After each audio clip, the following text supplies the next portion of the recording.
আসসালামু আলাইকুম।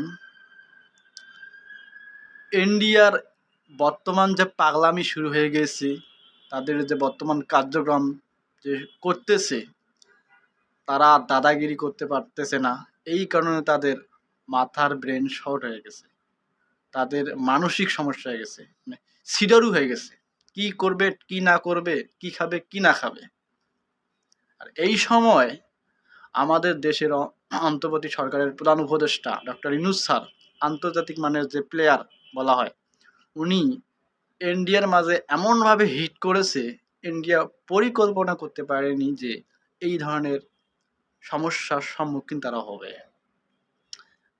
তারা এইরকম শুরু করছে একটি কারণে, যে উত্তরবঙ্গের মধ্যে যে বিমান ঘাঁটির কাজ শুরু করা কার্যক্রম শুরু করতেছে, এটাই তাদের দুঃসংবাদ। তা আমাদের দেশের মধ্যে, আমাদের ভূখণ্ডের মধ্যে আমরা কোথায় বিমান ঘাঁটি দেব, কোথায় না দেবো, সেটা আমাদের এখতিয়ার। না, আমাদের বিমান ঘাঁটি দেওয়াতে যদি আপনাদের অসুবিধা হয়, সেটা আপনারা বুঝবেন। আমাদের সমস্যা কোথায়? আমাদের যেখানে ভালো লাগে সেইখানে আমরা বিমান ঘাঁটি দেবো।